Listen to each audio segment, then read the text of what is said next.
sahabat, ketemu lagi dengan Agus Tribowo. Pasti teman-teman bertanya, pada saat ini bahasan materi itu apa? Nah, bagaimana menjadi sales juara? Nah, pada dasarnya kita tidak sadar bahwa setiap orang itu adalah juara. Buktinya apa? Di luaran sana pasti orang bisa berkata, nggak ada orang pasti juara karena banyak orang yang susah di sana. Nah, sudahlah, kita tidak perlu berdebat tentang apakah juara atau tidak juara. Kita simak video berikut ini, apakah memang benar setiap orang itu adalah juara. Terima kasih.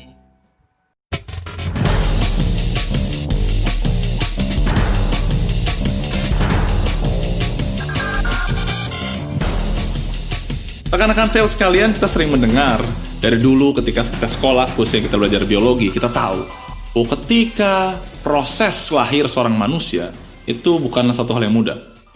Ketika sperma itu keluar, ada berapa banyak kira-kira sperma yang keluar? Puluhan? Ribuan? Ratusan? Tepat sekali, ada jutaan yang keluar. Tapi dari sekian banyak jutaan, hanya berapa yang mencapai garis finish?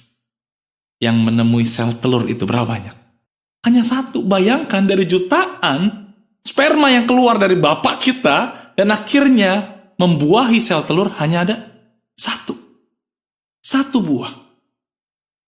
Rekan-rekan sales kan artinya dari sini kita bisa melihat bahwa sebenarnya kita semua adalah seorang juara, seorang pemenang. Kenapa? Karena kita berhasil mengalahkan begitu banyak kompetitor kita sebelum kita lahir ke dunia dan akhirnya kita lahir di dunia.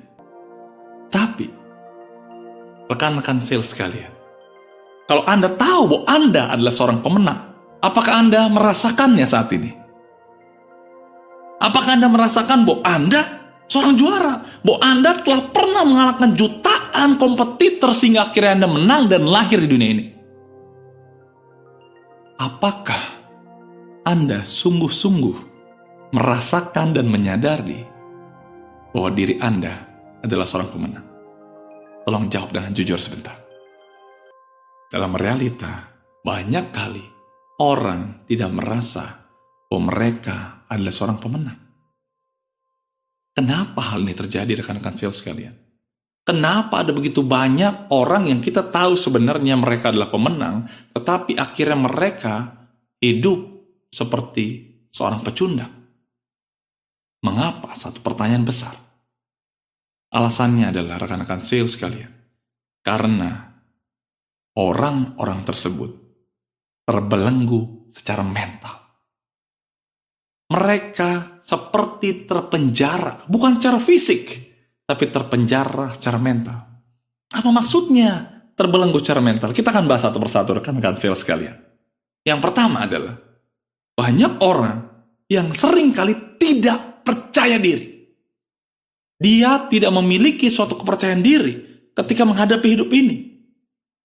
Ketika menghadapi tantangan, ketika ingin jualan kepada customer, dia tidak percaya diri. Apakah customer akan beli? Apakah customer akan yakin ketika dia tawarkan? Apakah customer akan menerima dia ketika dia menjelaskan produk atau jasanya? Banyak kali orang-orang yang kita temui tidak memiliki rasa percaya diri. Yang kedua adalah takut. Nanti kalau berbuat gimana? Nanti resikonya gimana? Nanti kalau jatuh gimana? Nanti. Ada begitu banyak ketakutan. Ketakutan yang terkadang, rekan sales sekalian, dibuat sendiri. Yang ketiga, melakukan suatu ragu-ragu. Terlalu banyak berpikir, akhirnya tidak melakukan apa yang mereka pikirkan. Tidak melakukan apa yang seharusnya mereka lakukan. Ada lagi juga orang yang menunda-nunda. Mencari alasan. Ini, itu, ini, itu. Rekan-rekan sales sekalian, inilah semua realita yang terjadi, bahwa banyak orang yang terbelenggu secara mental. Kenapa ini bisa terjadi? Kenapa ada begitu banyak juara-juara yang akhirnya tidak menjadi juara? Pemenang-pemenang bukan menjadi seorang pemenang, tapi menjadi seorang penenang. Bukan pemenang. Rekan-rekan sales sekalian, hal ini terjadi karena adanya nilai-nilai negatif yang masuk dan diterima oleh orang tersebut.